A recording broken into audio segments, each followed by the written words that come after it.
આઠમ એટલે આઠમની પલ્લી વલ્લી ભરશે તો મને હું બતાવું બધું. બાકી આજ લગભગ જવાનો પ્લાન અને એક વાર હાલ ખેતરમાં જે મંદિર હતું પલ્લી ભરવાની એમ હાલ તો ગઈ સ્તૂપ ને બધું થઈ ગયું છે. જોવા રહ્યું આપણું મંદિર.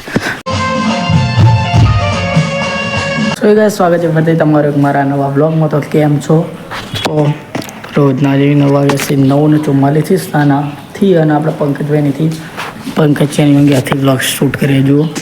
અને આજ આઠમ તો અને હું એક બ્લોગ નહીં સ્કીપ મારીને બનાવું તમને ખબર જ હશે પહેલાંથી, કારણ કે જો કાલે કોઈ નહોતું એટલે કોઈ જ્યાં નતા આજ આઠમ એટલે આઠમની પલ્લી વલ્લી ભરશે તો મને હું બતાવું બધું.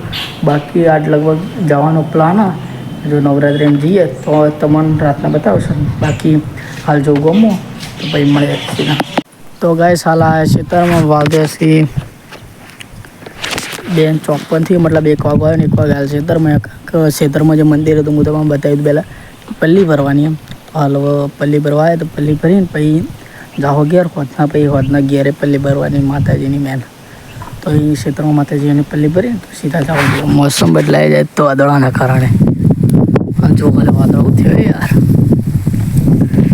પલ્લી ભરી એટલે બતાવું તો ગઈ સ્તૂપ ને બધું થઈ ગયું છે. જોવા રહ્યું આપણું મંદિર ઈટવાળું પણ તમારી માતાજીની મહેરબાની રહી તો એ મંદિર થઈ જાય આપણે.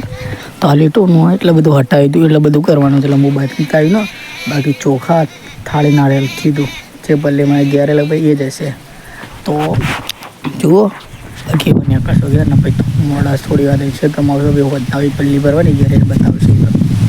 તો ગાઈસ હાલ વાગ્યા સી જોઈ શકો 3:38 મતલબ આજ વહેલા ખેતરમાં આવ્યા જવા પહેલી ભરી સીધા ઘેર 2.5 કલાક ને પાછા ખેતરમાં આવ્યા. એટલે વરસાદ જેવું હતું એટલે જો હાલ વરસાદ જેવું હું લાઈટો મંદિરની ઉતારતી હતી ઝાડથી પાછી લગાવી પડશે. હાલ વરસાદ નહીં આવતો પહેલાં કાળું બમ્બર થઈ ગયું એ પાછું આવા વાદળ થઈ ગયો જુઓ. બાકી ક્યારે પાછા લગાવવા પડશે. માહોલ પૂરો વેવી થઈ ગયો ઘેર જઈને. ગાઈસ વાગ્યાથી 1 મિનિટ પહેલાં તમે જુઓ વાગ્યાથી 6 વાગવા એને હાલ મતલબ આ મકું અંધારું પેલું મકું સૂરજ ડૂબે એટલે જુઓ આ મકું પૂરું અંધારું વાદળ આવ્યું અને આ જો સૂરજ સીધો ઓમ પ્રકાશ એટલે જોરદાર વ્યૂ આવે ખતરનાક. બાકી બોખરાઈ કર હમણાંના ચોખ્ખા દેખાય લીલા. બાકી ઘેરની લાઇટો લગાવી તો લાઇટો લગાવી હાલ 4 એટલે વગેરે પાંછી જો એક દર સ્થિર જ રહે એ.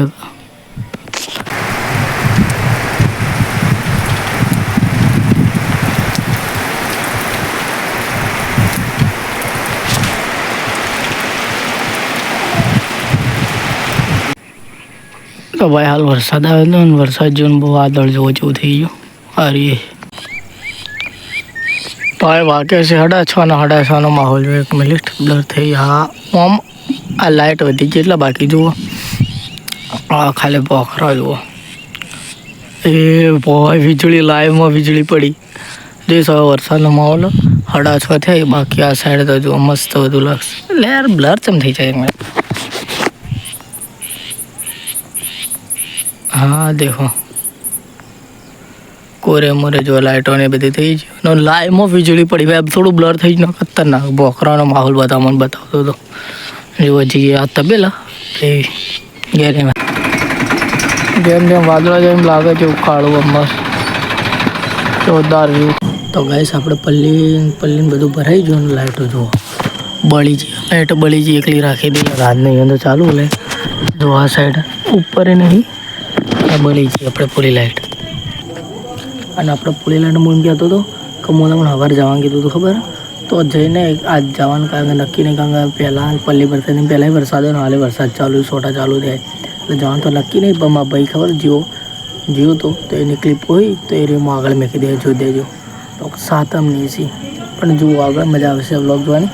બાકી લાઈક કમેન્ટ શેર સબસ્ક્રાઈબ કરી દેજો. તો પેલી ફેરે આપણે બધી નવરાત્રિના વ્લોગ બતાવી શકીએ તો સપોર્ટ મી. બાકી ગાઈસ જો હોય આપણે ચોખાની થાળી ના લે રહેતી તો હારી